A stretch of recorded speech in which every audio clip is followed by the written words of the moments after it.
Try and play some of the games. I played some more today.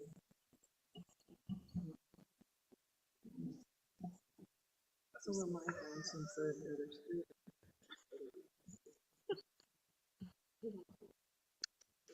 They're keeping them all. This is the weekend to watch because all of them are. I think we're good to go, you guys. Let's go ahead and get We're ready? started. Yep. Okay, our little screens up here don't have anything. Are they not working?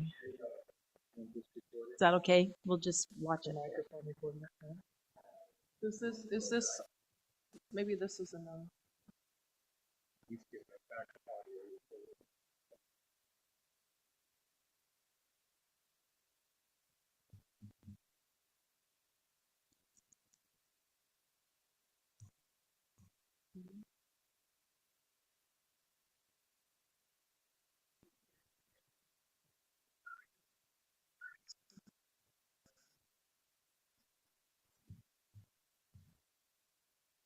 That's on there.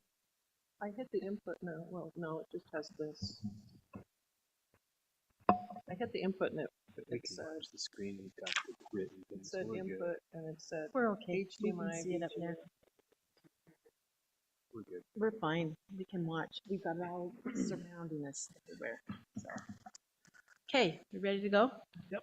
All right. Welcome to North Logan City Planning and Zoning Commission meeting on March 20th, 2025. We will begin with a pledge by Tracy and a prayer by Teresa. Please stand. Repeat the pledge of allegiance. I pledge allegiance to the flag of the United States of America and to the republic for which it stands, one nation, under God, indivisible, with liberty and justice for all.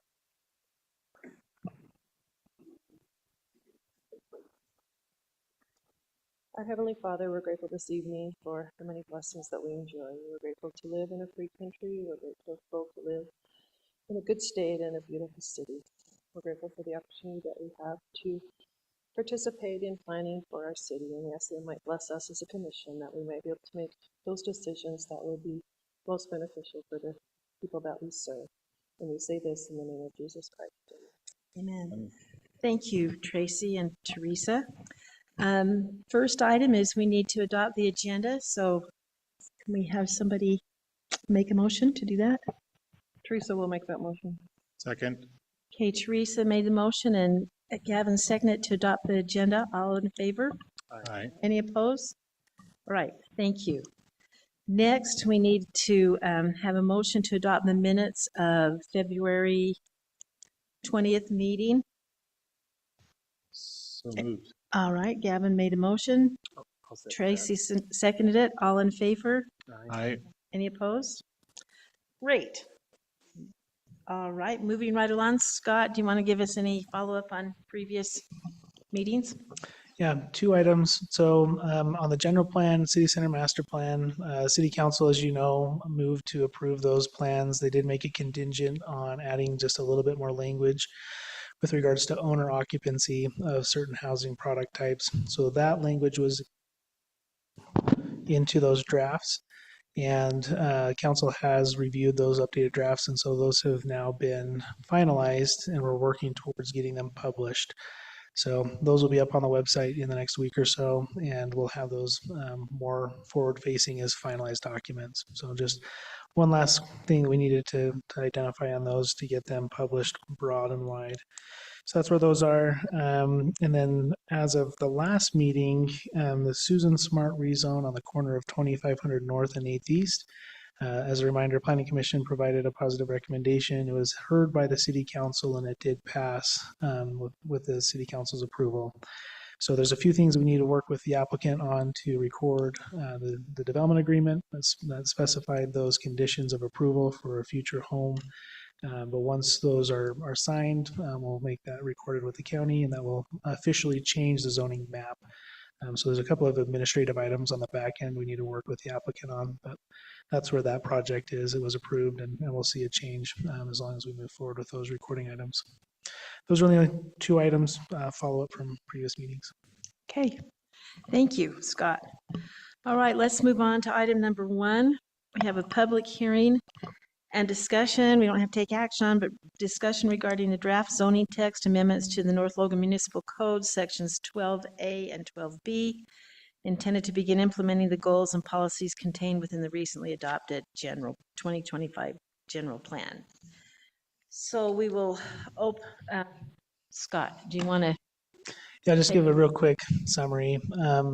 Based on discussion with the Planning Commission, this project is a big project. Now that we're done with the general plan, there's a lot of code updates that need to be had. And so for the folks who are listening in, the general plan guides us with our codification process. We're past the planning process. We're now moving into the implementation process. And to do so, we're going through our land use code top to bottom, updating where we see fit to put our general plan into the code.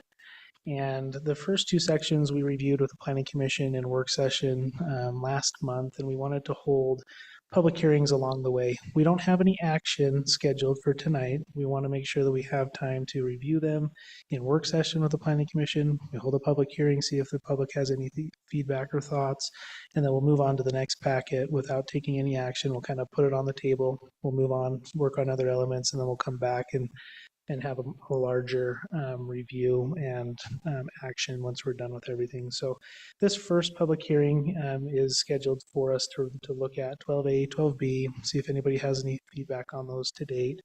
Now, things are going to continue to change, and we want to make sure the folks are understanding that as we go through the code top to bottom, as we make an adjustment or decide from a policy standpoint we want to adjust something in 12D or 12F, that we need to go back into 12A or 12B and make sure the definition matches or that those references line up. We want to make sure that we don't close the book on them yet. But we want to make sure we take some pit stops, hear from the public, and then we'll move on. With the understanding that over the next several months, there's going to be a lot of content to review. So we're going to take it in bite sizes, step by step. So that's where we're at. We wanted to hold a quick public hearing here. If there's any public comment, great. This is certainly not the end of the public comment opportunity. We will make these available throughout the whole process, and they'll continue to be updated. We'll invite the public to follow along with all of the changes as they go along.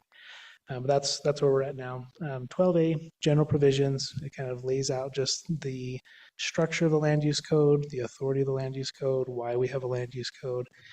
12B gets a little bit more into the structure of our city council, our planning commission, our appeals authority, our development review committee, and it just lays out all of those elements. So those are those two sections.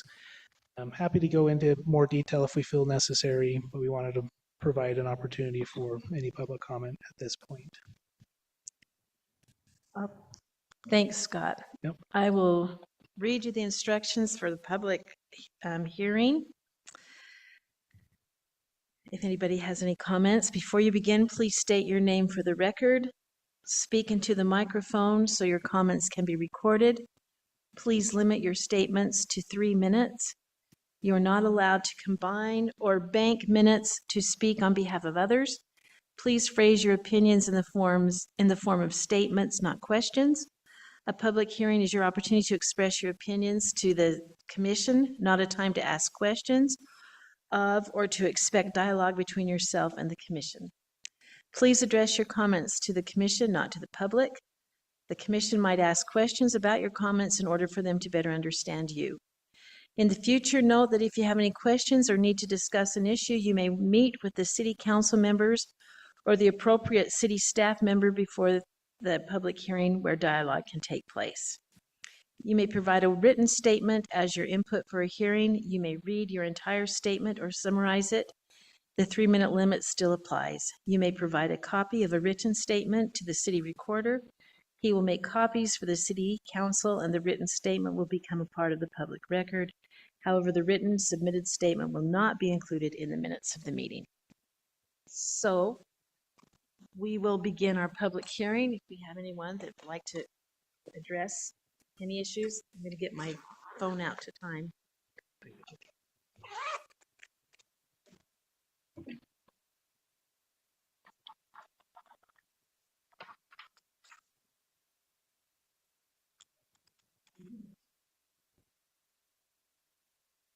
No.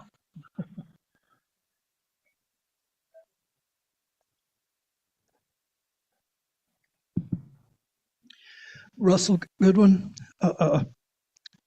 I've raised this issue before and didn't intend to do so this evening, but I inquired as to public notification of public hearings and preferred that the option be pursued of advertising or legal noticing in the paper, and was told the city doesn't do that, that notices are put out in 3 locations, one of which is our library. I went to the library this afternoon and there was no notice of this public hearing.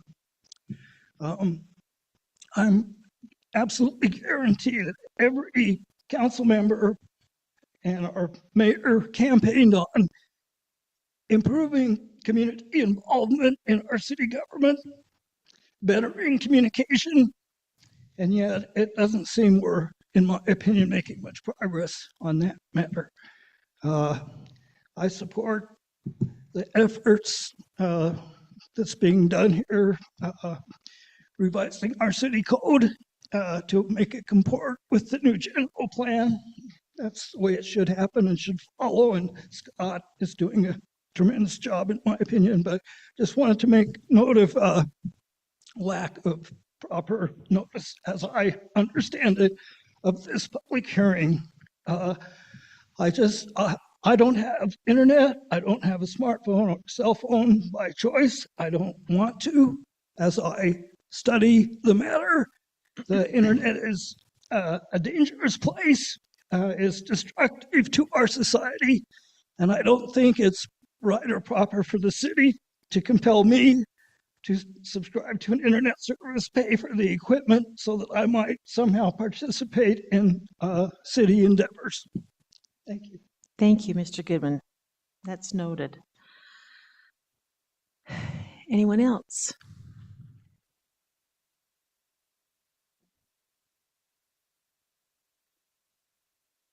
I'm Robert Strebel, and just reading from your announcement today, it says the Planning Commission seeks public input on the current draft amendments contained within sections 12A and 12B. Trying to find out what the draft amendments are. I can't find them anywhere. I haven't heard anybody talk about them tonight. So what are the draft amendments that we're here to talk about? So Go ahead, Scott. the draft amendments are available digitally. For anybody who would like to receive them, they can request them. They are on the website for the general plan project. And so they're available to the public if they would like to read through those. They are a very large document, and so they are digital in a Google Word doc where we can track changes and keep track of notes and comments from those who are participating in the project. Yeah, I got online today, and it said in this regard, the topic is available for review at the city office. I came into the city office today. I think maybe we could do better. Or I would ask that maybe those things be available at the city. Okay, thank you. We look at it online and we didn't know that was a problem, so we'll address that. Thanks, Bob. Anybody else? All right, we'll close our public hearing. Any discussion between the commission now about item, Gavin? Yeah, I'd just like to ask staff about the from the public. So what are the ways in which we publicly notice things that require for a public hearing? Yeah. So anytime we have a public hearing, we notice them in locations throughout the city. So at the library, at the front office, we have a TV screen that cycles through the public notices. It gets put on our website, and then also on the Utah Public Notice website, which is the clearinghouse for all public notices throughout the state, no matter what body you're following, whether it's Planning Commission, City Council. So they all end up in that location. You can subscribe to them, get notified for them. They are available if you are engaged in the process. So was this public hearing, to staff's understanding, properly noticed? Yeah, we follow that same procedure every time. To Mr. Goodwin's point, state code no longer requires us to put it into a newspaper. We do not have a local newspaper that publishes daily anymore, so we believe there are better means for dissemination. There's, some concern that with the frequency of newspaper publication, that it's hard to get those notices out timely if you don't know when the next publication will be, or if you've got to have your notice prepared a month in advance. It slows down the pace of governance. So the legislature recently made that change where they no longer require us to publish in a newspaper, but they made other methods available, such as social media, the city's own website. And then the Utah Public Notice website really is that preeminent location for all dissemination through public bodies. So in particular, was notice published at the library? To my knowledge, I can double check and make sure we didn't miss that. I mean, there's always a possibility that maybe something did get missed. And I hope that it's understood that this is a first public hearing where we will hold many of them. And I'm happy to disseminate the information to Russell in a paper format, make things available to anybody who wants to come in. Typically, when they come into the front office and they ask for a copy, we can provide them with a copy. I did not receive that notice today that someone was looking for it, but it could have been maybe I was out on lunch, or maybe the front office didn't know who to reach out to. So we can do a better job of making sure that it's available at the front desk. Yeah, thank you. That was my comment.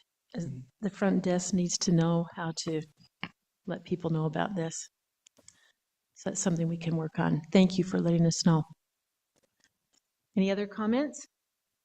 I think we don't take any action on this item number 1, so we can move on to item number 2. There's no more comments. Okay. Item number 2. You don't Oh. mind? I did read through it, and it's a significant set of definitions, and A lot. just as a general comment, I think as I've seen the additions and the changes, I think they're all well done. I was impressed with the quality of the definitions in the document and clarity of showing the changes. So I just wanted to pass that along to staff. And Yeah, no, we appreciate it. We're very happy with the consulting team that's helping us as well. It's nice to be able to put our trust in them where they're very aware of definitions and just best practices in code writing, so we don't get into as many situations where there's ambiguity in the language, or the sentence structure wasn't as well written as maybe it could. So hopefully we're catching some of those pitfalls as we go through this with somebody who is very good at technical writing and code best practice. So I'm happy to see that as well. I think we're getting into a much better place. Yes. And Yes. on another note, I really like the addition of the graphics that was suggested by.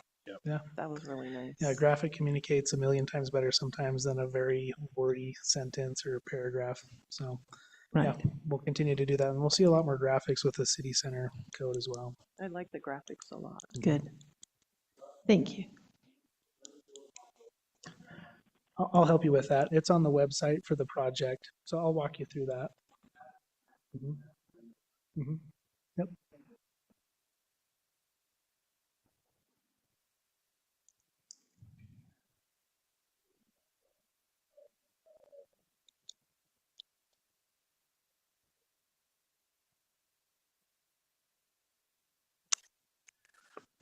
Okay. Thank you. We'll move on to item number 2. Review and action of a request for conditional use permit to operate a short-term rental of a single-family dwelling at 2856 North, 1000 East. Scott, want to tell us about that? Yeah, so just real quick, this is a conditional use permit. Just as a reminder, the Planning Commission is the land use authority for conditional use permits. This particular conditional use permit is for a request for a short-term rental within a single-family home at 2856 North, 1st East. Let me scroll down and show you the map here so you can see where this is. North Park Elementary School here. This is the home site in question, single-family home, single level. I think that we also had, there we go, a street view here of the property. So the applicant is requesting the ability to short-term rent. They do live here locally, but to my understanding, they would like the opportunity to rent the space when it's vacant. It's a 5-bedroom home. and they're requesting an occupancy of 14 persons. The code, when you look at short-term rentals, the occupancy is governed by two variables: parking availability, bedroom availability. And when you do the math, the number of bedrooms, it does allow for an occupancy of up to 14, so long as the parking is adequate. And that's one thing we typically want to look at is there adequate parking? So I tried to depict here on this exhibit, where parking is reasonable to place, and it doesn't stack them in there to where it's not possible to maneuver cars around each other. But with 2 in the garage, and then between 3 and 5 in the driveway, and the RV pad off to the side, they are able to park sufficiently for that occupancy that's being requested. So that's the crux of the request. We do have our applicant here with us if you guys have any questions. The applicant is Caroline, and open it up for any questions the board might have. Caroline, do you want to tell us anything? I've owned the house since 2017 and lived there until late last year, got remarried, and I'm living in Hyde Park, just about 5 minutes away. So just have felt like it's in our best interest to keep it as an asset, and kind of weighed the pros and cons of long-term rental and decided we wanted to try short-term first. I've talked to some other people that have done it with the university and events that go on around here, thought it might be a good option, and I wanted to kind of still have control over the yard and the condition of the house, and make sure it doesn't deteriorate. So that's kind of the gist of it. Just it probably we won't do it all the time, but maybe like about 3/4 of the year have it available and use it for some family and other things that we have. So yeah, any questions? Any questions? Anyone? Gavin, you have a question? And you may not be aware of this, but since I've been on the planning commission, there's been a lot. It's been a tumultuous thing with short-term rentals, and so the parking on street and loud noises have been an issue in the past, and so just to encourage you to be a kind neighbor. I'm not saying you won't, but just from past stuff we've dealt with. Yeah, definitely. I mean, I know all my neighbors surrounding there, so definitely rely on them to let me know if anything is,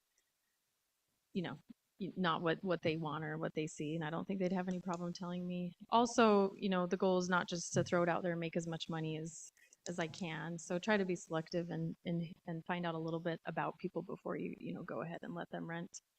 It just feels like it's in our best interest to keep it as an asset, and as well use it for the good, not just let it sit there. So Teresa.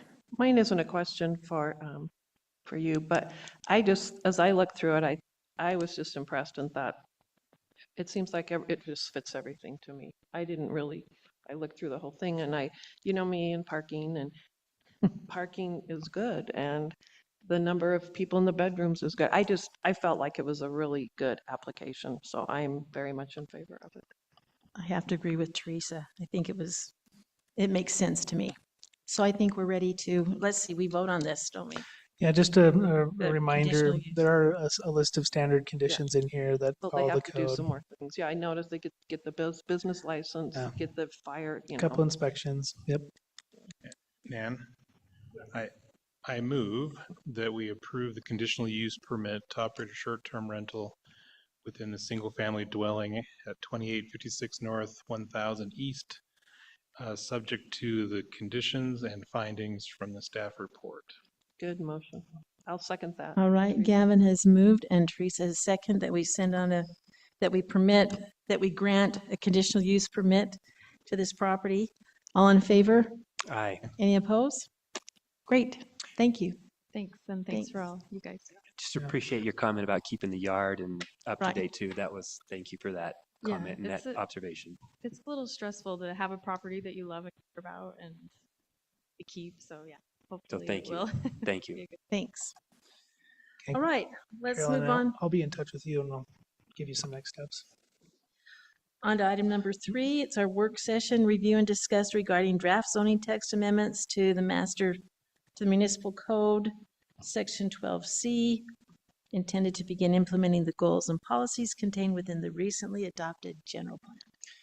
Okay, so right back at it, right? This is very similar to the public hearing we just held, but we're starting to look at 12C, which is the zoning section. I wanted to keep this also digestible, and as I was chatting with Kendall and Mike, our consultants on this, we wanted to break this into two different discussions. So when you look at the schedule, there's the discussion we'll be having today, just a first look for us to take a look at, and then we're going to split it into a V2. And what we were wanting to do is with this first version, we wanted to go through that first reorganization of the code so it follows a logical progression as far as just legibility, things fall where you would assume that they should fall, topics fall in order. And once we get the reorganization and the structure finalized, then we will put that organization to the side and say, okay, now let's focus on the policy items here. Let's actually talk about what is meaningful to the community as far as changes are concerned. So we did start looking at that internally as far as what uses are allowed in which zones, the creation of new zoning classifications, but that's not going to be in this V1, it'll be in the V2. So for today, I wanted to just kind of scroll really quickly through this V1 to just kind of help everybody understand how we're going to reorganize this title. And then our V2 will be more substantive of what are we adding in that is different than was there before. What are the new zoning classifications that we need in order to put the general plan into the code? What are the adjustments to the uses and those types of conversations? But in quick synopsis, the zoning ordinance as it exists today it's compartmentalized into a really big zoning matrix. There's a big table in the code that has all of our zoning classifications listed as columns across the head, with all of our land uses as lines down the side. And we have permitted, conditionally permitted, not permitted, all the way through this massive matrix, right? It can be really hard to read, especially on a computer screen where it's kind of confined and everything's kind of truncated down. So the idea that we had is let's break this out into all of our residential land uses, and then let's break it out into our commercial land uses, agriculture, city center, and we'll have our zoning matrix we'll keep a big table, but then we'll go down and we'll create smaller subsections so we can make it a little bit easier for people who are just interested in residential zoning, what is permitted in the residential zones. Or if you have commercial property, you can go to the commercial section and read the commercial section more specifically. But we'll keep a big matrix just for those who want the snapshot of the community. And then we'll go in and we'll create more specificity. So as you'll see in this title, we have a table of contents that is now broken out with each of the zoning classifications receiving their own subsection. And with a subsection, we can actually then go into each subsection and add more standards that are specific to a zone than before. Previously, we just said a particular land use is or is not permitted in a zone, which is helpful. We need that. But now we want to have a little bit more detail as to, okay, well, in this zone, are there design standards? Are there other things that we want to have applicable within a particular zoning classification? So that's the big picture organization we're trying to adjust as we're trying to go from so compartmentalized that we can't have very much specificity, and we're going to bullet point it out zoning district by zoning district as you go through. Okay, so I'm going to just kind of hop down through here. A lot of this language is existing. We're just cutting it from one place and putting it into another so it follows a logical progression from top to bottom. We're talking about the establishment of zones. We obviously have various zones as provided by state code. We can have a zoning table. We have some abbreviations to introduce. Cultural zones start with an A. Our residential estate zones are RE. And we go through and we introduce zoning. So it's almost like reading a book top to bottom, a little bit easier for the layperson and the public to understand what is zoning. If there's any confusion about the boundaries of zones, it specifies how we can go through and understand that. Let's go down. I don't want to spend too much time on this language because it is already existing in our code. It's just being moved from one place to the next. And I want to show you this new methodology of breaking our big matrix down into smaller tables. So this table number 1 is essentially taking all of our ag and residential zones and putting it into a single table for those classifications. So A110, RE1, RE2, RE5, and then the R1s through 10 through 30. These are all of our residential zones, and we want to keep it in a table for residential zones. Everything you see here is being transposed from our existing matrix into this matrix. We likely will come back and make changes to some of these uses, but that's more policy based, and we want to have that discussion with the rest of the policy discussions. This is still formatting, but we'll scroll through the residential table and we'll take a look then at table 2, which is further down. So table 2, professional, commercial, manufacturing zones. That's where we have our professional, our hospital, residential business, community commercial, commercial general, manufacturing commercial, and our high-tech manufacturing, which the M2 is essentially Utah State research facility parcels. Okay, so these are just specific to all of the non-residential. Separate table, separate uses listed out. So the uses are going to be unique per table as well? They will be, if there is a particular use that is only found in a commercial zone, you'll find that line in the commercial table. We'll probably truncate the residential zone so we don't have to have some of those uses, is my assumption. That why make it longer than necessary. Yeah, because I'm looking at the residential one. It's got manufacturing, major, and moderate, and Yeah. If it's all X's. Right, we still need to get into that to clean it up. Our hope is that we can shrink them down as much as possible, and there's not duplicate, Okay. entries. Yeah, good observation. So I'm gonna just skip back down through all these tables. I think you guys understand the intent of not being so consolidated into one matrix. And then we'll look at the bulleted subsections for each zoning classification. In our existing code, each zone has essentially one paragraph that describes the zone. And that's about as much detail as we have under the current code. What we're seeing now in this proposal is that we say, okay, here's the ag zone. We're going to give it a purpose. We're going to talk about the permitted, conditional, and prohibited uses. We'll talk about the development standards, so the width of the parcels, the setbacks, the access requirements, and some of those things that are specific to an ag zone. So if, for example, you own property in an R112 zone or an R115 zone, you can go to the section that's specific to your zoning and understand all of it within that section. Right now, you have to bounce back and forth between different sections of code to get the full picture of the regulations for your property. We're trying to create it to where it's all in one section.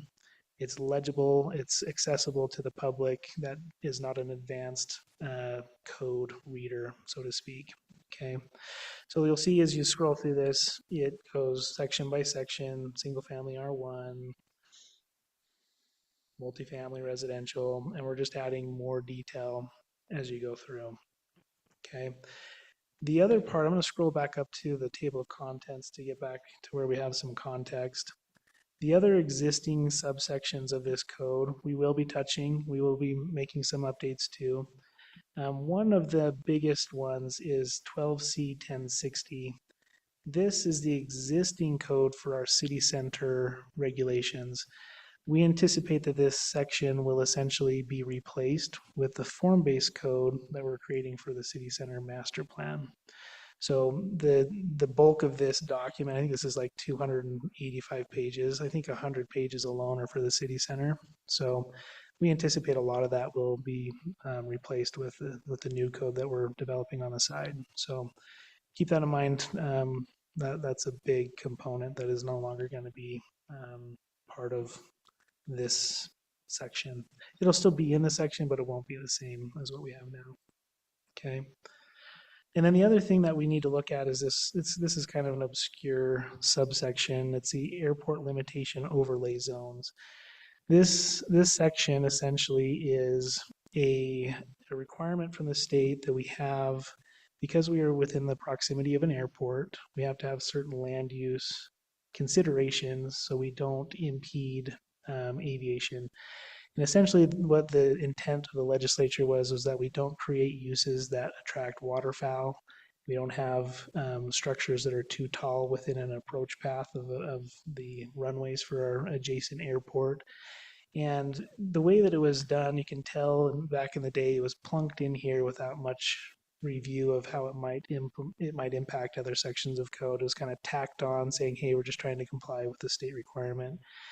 And it's something we need to address, and it's kind of hanging out there. But what is kind of interesting, and I've always thought this didn't make any sense, is it has its own separate land use table with permitted and conditional uses, and a lot of it doesn't match up with our primarily governing land use table. So it has its own list of uses with permitted conditional uses and such, and there's not been any side-by-side comparison to see where this would conflict with the other sections of the code. So we're going to go through and say, okay, what do we need of this? And let's not have a duplicate table that conflicts with our other table. What do we need to keep to be statutorily in compliance with the state? But let's not have any duplicates or duplicate entries that conflict back and forth in the various sections of code. So this is a big section, accounts for several pages that I'm hopeful we can clean up and shorten this title in general. So I don't want to spend too much time because we still have a lot that we need to go through on version 2. But I wanted to just introduce the overall structuring and some of the thought process as to why we're cutting and moving things. We're trying to make it more legible for the public, more accessible, follow a logical progression through. So our next discussion, I think, is where we will take the version 2 and just highlight what is policy based, so we can not have to try to wrap our heads around 200 pages of code and just focus on, okay, here's something that the general plan asks for us to implement, and here's a logical section where we can implement this policy or this goal. And I think that's where the rubbers can hit the road, and the Planning Commission can really provide, guidance and for policy creation. Right now, I feel like these work sessions are just, we're trying to introduce a very large project and keep everybody's heads wrapped around the magnitude of it. But I think this next discussion will actually get to where we're making some meaningful discussion. Okay. Good. I like the idea of making it easier to navigate through, Easier to search. because Yeah. as it is now, it's crazy and long and back and forth, and pretty soon Yeah. I forget where I was, Mhm. So I like that idea. Gavin? Yeah, I got two questions. So you have the zoning districts. Is that the same district concept from the general plan district, or I can't remember the name we used in the general plan. I thought it was district. Yeah, let me show you. We did use districts in the future land use map. And let me show you the difference between a district on that map and then the zoning on the zoning map. And I guess to my core question of, if they are different, do we want to use a different word?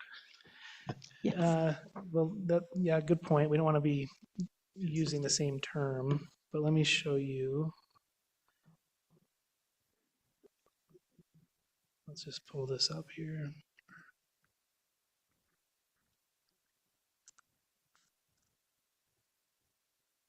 Okay, so here's our future land use map. This is a policy map, right? This is not our zoning map. This is what we put together as essentially a way to convey how we want to develop over time. Mhm. In each of these districts, as you see in different colors, there's subsections in the plan that specifically calls out our goals for that district and our objectives for that district and what it will look like, what it will feel like, the type of development you can anticipate in those districts. So in each of these districts, there's various zoning classifications that are applied to specific properties, right? And so when we're looking at this map, we don't have a zoning district called the Residential Core 1. We have R110, R112, R115, R130, RE1, and the various different single family and multifamily zoning classifications. Now, you could say that a zoning district exists where you have a big swath of similar zoning. It's just, it's a district of zone. Let me scroll up to here.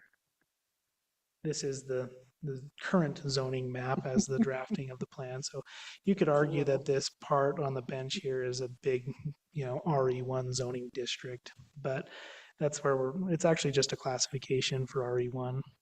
So yeah, we should be careful about the terminology that we use so we don't get confused by it. But the way that the language reads in the language we just looked through is it calls out each color as a zoning classification one at a time. So this gray color out on the west side of town, this is our manufacturing commercial zone.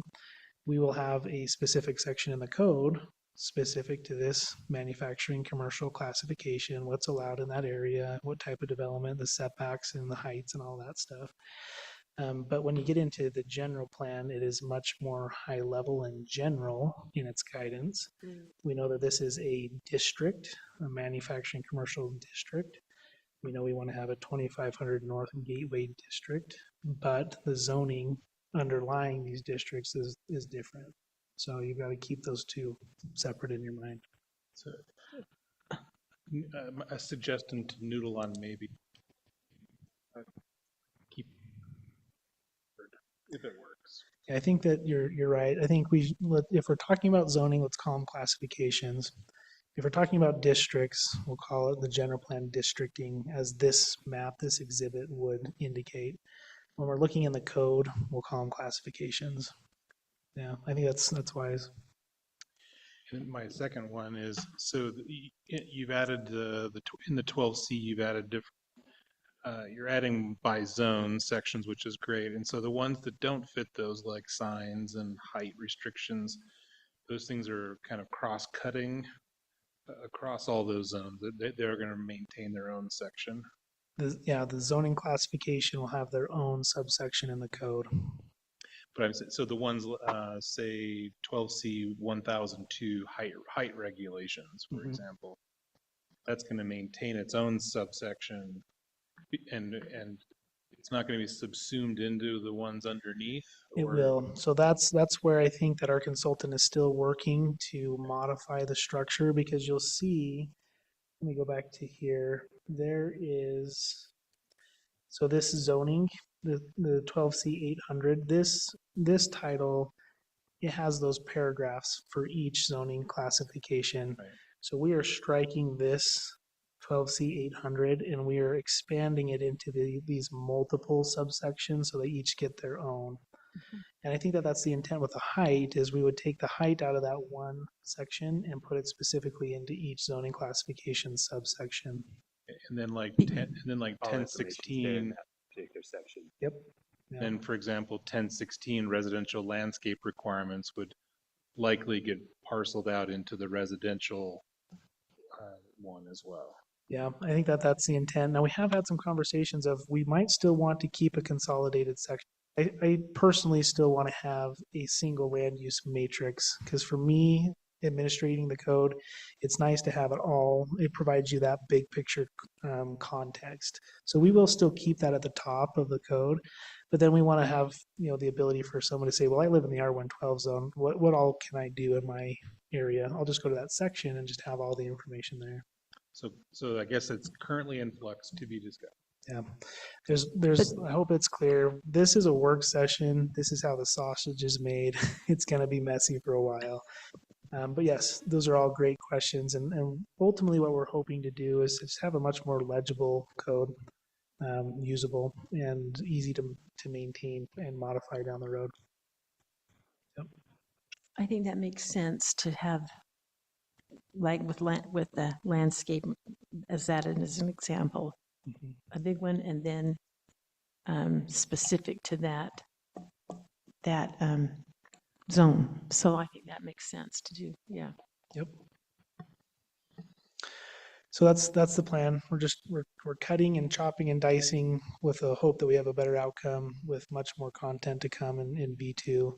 So keep in mind, this document here is going to be your landing page. And the links in this document are live links to the cloud-based document. It's going to be in flux. As we find things we need to adjust in one section, we'll go back, update it in a past section. And so these are all going to be kind of moving around until we get to the end. But this is going to be your landing page. Come back to this document whenever you want to jump back in and see what the most recent is.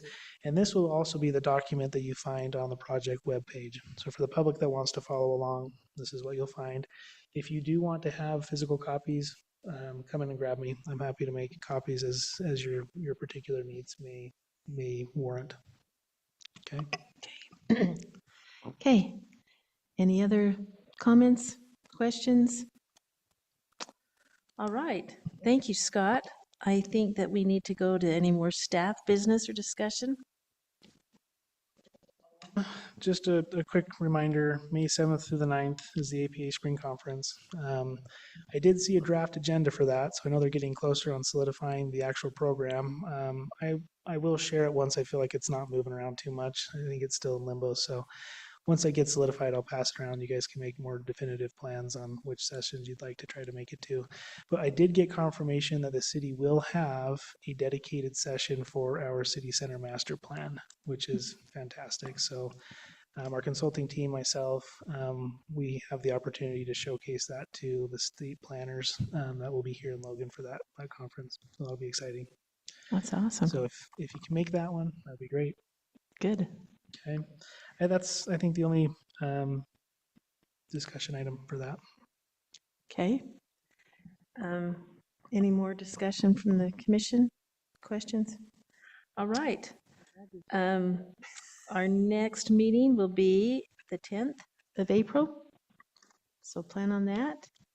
And I guess we can have a motion to adjourn. I'll make that motion. Along with my motion, I will say, go Aggies. Let's go Go play. What time? Has they started? I don't know. No, it's in a few minutes. Seconded. All right. It was moved by Teresa and seconded by Gavin to adjourn. All in favor? Aye. Any opposed?